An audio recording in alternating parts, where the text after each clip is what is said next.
Stranger Things Season 3 in the 2000s. We open in between Season 1 and 2, and we see some Iraqis experimenting with a thing trying to get into the Outlands. And a Russian scientist with them named Alexei has to fix it. We cut to the summer of 2006 at the mall. The kids, minus Dustin, are there. They're now preteens. Steve graduated and he now works at Starbucks with totally not Nancy, Robin. There's a movie theater in the mall, and we see a poster of The Devil Wears Prada, and the kids sneak into an early screening of the Invasion of the Body Snatchers 2007 remake. But the power goes down for a bit because Cthulhu is back in an old sawmill summoning all the rats into town. Will feels it as shit everyone else is pairing up. Especially Eleven and Mike, who are listening to Feel Good Inc. All the moms, but especially Mike's mom Karen and her can of Volt, are really into Billy and his tattoos. So Karen asks him out on a date because remember the conservative plank of wood she's married to. Hopper's concerned that his little girl's growing up too fast and doesn't like Elle dating Mike. Joyce is more concerned that her store might go the way of the rest of the stores and get eaten by either that damn Walmart or that goddamn mall. Nancy's found her new style, and her and Jonathan are trying to work at the local news, but their bosses are very dismissive of them. One of them's played by not Owen Wilson, but Jake Busey, who's a 2000s nostalgia legacy cast, like that film Death Row where he played not Owen Wilson. Nan and Jonathan are wanting to investigate the whole rat thing at the lumberyard, while Steve is having troubles with his graduated life. Dustin's returned from computer camp before we really miss him, and he's got a bunch of Carrot Top jokes. But notably, he's also made his own telephone pole with science. This means they have their own network and don't have to pay for anyone else's networks while in range of it. He calls it a hotspot router. Him and his girlfriend Susie made it. She's super cute and she loves Harry Potter. She's a Ravenclaw and Dustin's a Hufflepuff. And they have their own child, a knockoff Tamagotchi named Hermione. But Dustin had to keep it instead because her parents are super religious and wouldn't want her reading the books. Everyone calls bullshit on this because Susie doesn't end up texting back. But Dustin does pick up a transmission in Arabic. Hopper tries telling Elle and Mike the birds and touch my daughter and see what happens. As Karen's getting all dolled up listening to Beautiful Girl a year too soon, but then starts thinking about the children and maybe this isn't a good idea. As Billy's ready to go home wreck listening to Gold Digger until he wrecks his own car. He gets pulled into the sawmill, but he escapes right into the Outlands, where he meets a clone of himself, which is Cthulhu telling him to make him an army. Your heart will explode. So yeah, those movies from earlier were relevant, as well as it being a Warcraft reference. Cthulhu has an ability called I-Beam, which is casted on a random player and chains to other players. Each player it chains to makes it do significantly more damage. These tentacles will appear below a random player and knock them up, and it's important that a tank gets them ASAP and they are focused down. The next priority are these eye tentacles that will cast Mind Flay on random members of your raid, have DPS kill them quickly, and make sure none are up during Dark Glare. The Mayor of Hawkins is another 2000s legacy, Carrie Elwes from Saw. People are protesting the mall, so he forcibly clamps down on them, and Hopper doesn't really like it. Nancy uses men's discomfort about women to get out of work with Jonathan to go do this report about Danny DeVito and their rat, but leave just before it explodes into flesh and turns into a mini old god. Well, Mike is scared of what to tell Eleven about Hopper threatening him to stay away from his daughter, so he tries logging on the computer. Start internet again. I need the ring soon.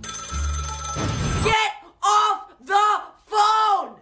Hopper and his cereal is overjoyed about this, so he decides, can I kind of have a date with Joyce?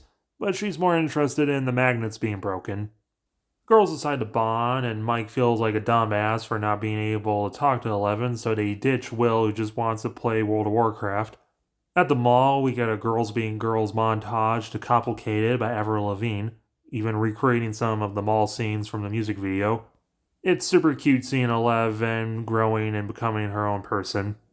The boys eventually find them, and she's gone full scene queen, and she decides to dump Mike's ass set to Too Little Too Late by JoJo. Meanwhile, Dustin has a reunion with Steve. Dustin believes he found a terror plot, and luckily Robin knows Arabic, but what does any of this mean?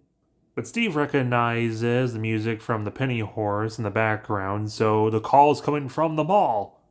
Joyce meets up with Mr. Clark, who's listening to White and Nerdy by Weird Al and painting some Warhammer miniatures. And he says the magnets aren't working because there must be a machine that's screwing them up.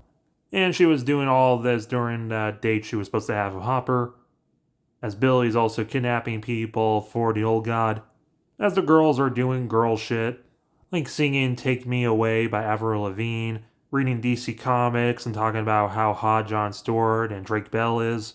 Betty's an amazing kisser, too. Eleven spies on the boys doing boy shit, like Mikey and Doritos. Will wants to play Warcraft, but everyone else is playing Halo 2, and Lucas is ripping ass. Then the girls play Spin the Volt Bottle and end up spying on Billy, who's doing his thing. So they investigate his place, which seems normal, until the vision of the girl he kidnapped. The adults investigate the abandoned lab, but then Hopper gets kidnapped, as Dustin and the teens are figuring out that Iraqis are in the mall. Meanwhile, Will's cosplaying as Harry Potter and says it's finally time for them to play World of Warcraft, a day without any girls. They can even use their backup characters. Using their Horde characters, and Mike and Lucas's are girls, and Will gets really upset that they're not taking it any serious anymore. Fine. You guys win. It gets very real very fast, as Will's upset that the guys are growing up without him, as Simple Plane's Perfect plays in the background. Notably, It's not my fault you don't like girls. Will tears up the Jedi photo from last season and wrecks his castle, set to the instrumentals of Familiar Part 2 by Slipknot. It's kind of hard to watch Will being upset that everyone's growing apart from each other. Too bad it's not really a main focus of the rest of the season. As we cut to the girls investigating Billy, who's unusually kind and having a nice dinner with What's-Her-Face and her parents. Very Stepford Wivesy. And yeah, it's a whole ploy to get them to get to the old god set to my American Pie. And because of that, Jonathan and Nan are fired. Nancy's more upset that she was not taken serious and doesn't really care about this summer job, while Jonathan is in poverty and really needed this job more than she did. Also, it turns out the mall was sold to an Iraqi company. Dustin and teens start planning their next move, but to get into the vents, they're going to need someone small, like Lucas's sassy sister, Erica. The four get in and find yellow cake uranium, as well as going down a comically massive elevator, I guess made from the tunnels from last season. Bingo, we found it. Evidence that Iraq was trying to get yellow cake uranium through the country of, and I always have trouble with this pronunciation, Niger. Woo! The girls in their boxers are woken up and code red, everyone assemble. As Will's spider sense is tingling that the old god Cthulhu, when he got an exercise from last season, was trapped in our world instead of going back to the Outlands. And they're pretty sure it's Billy because he's wearing a moo-moo, he's taking ice baths, and he's chugging some ices. So they lock him in a sauna to do his own toasty exorcism, and the actor nearly broke his face trying to break out. The hive mind is connected, and with a disgusting display of flashing lights, he escapes. Erica, Dustin, teens avoid an Austin Power reference and go down a long hallway to discover a weapon of mass destruction trying to break into the Outlands. The adults are investigating and find Alexei. Then Hopper has to fight the Terminator and they end up kidnapping Alexei. They make it to a speedway and chug some upside-down 7-Up and Vault. Then just buy a pack of Vault, a 3D Dorito, a map, and some Ziggies. Then steal in a car to make it to Murray, who knows Arabic and Russian. Meanwhile, the mayor is at the county fair setting up, with All-Star playing in the background, and it turns out he's in on the whole Russian-Iraq thing. Some astral projecting, we assemble our team of 11, Max, 3 guys in shorts, Cocoa Puffs, Jonathan, and Nan. Through their investigations, they make it to the hospital, where Nan and Jonathan have to self-defense and take out 2 of their bosses. Mike and Elle bond over some mini M&Ms that are good now. But now they also have to deal with the 2 bosses merging into a CGI abomination and a disgusting display of flashing lights. It escapes, The adults are eating Wendy's, watching Courage the Cowardly Dog, and smoking, and find out about the WMDs going into the Outlands. The Iraqis finally find those meddling kids, and the teens are captured. They would kill them, but it's just so fun to beat up Steve. They tie the two up and drug them, which is hilarious and kind of sad. Erica gets caught up to speed, and they find a whole bunch of yellow cake uranium. Just to refresh, yellow cake uranium goes through Ninja to Iraq. So causing a distraction by spilling it a lot, Dustin probably killed a scientist with a cattle prod. Meanwhile, Eleven's spying on Billy, who's just kind of awkwardly sitting there in his room. That's what people did before the internet got mainstream. He's got some real bad skin. Entering his dreams, seeing a nice dream about surfing, but also a outland storm of his abusive dad. The two teams end up spying on each other and figuring out where they are. This leads to a battle at the cabin, but everyone ends up escaping to Walgreens.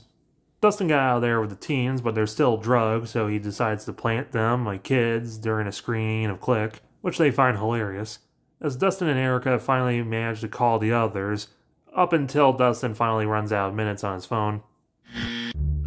Shit, not now. Please, not now. The teens detox, and Steve admits he's over Nancy. He likes a girl named Robin. And Robin's like, dude, damn yeah. Like, my name's Robin, and I like girls too. He's more upset that she doesn't like the frosted tips in his hair than getting rejected. With the adults, You two should just fuck already. And can I film it? Whoa! You are way off base, Oh, spare me, spare me, spare me! well, at least Alexei thought Murray was funny.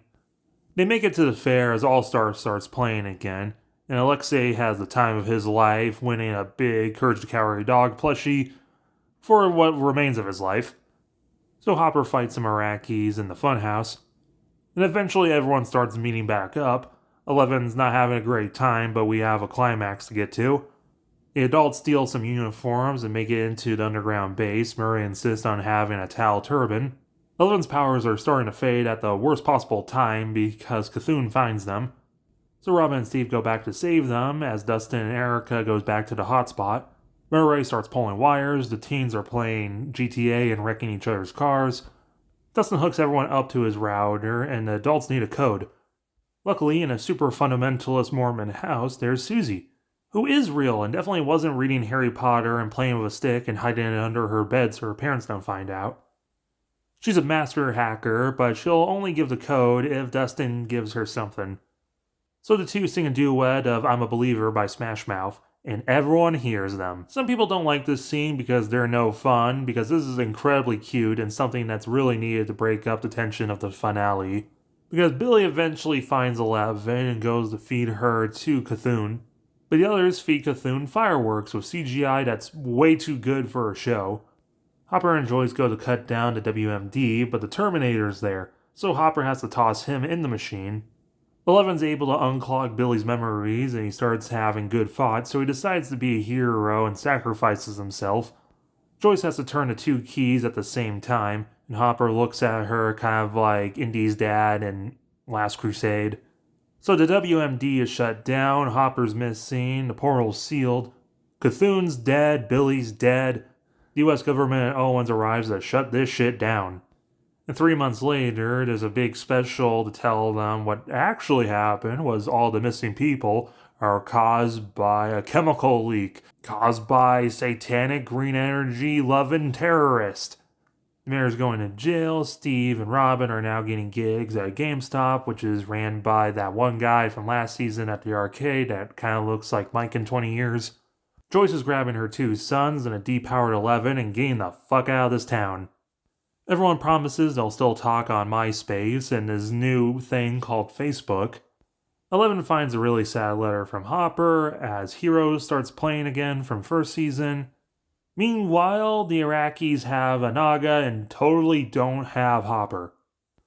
Well, let me know what I got wrong or what you would think would improve this down below, as well as hitting the like button, subscribe, and hype on mobile.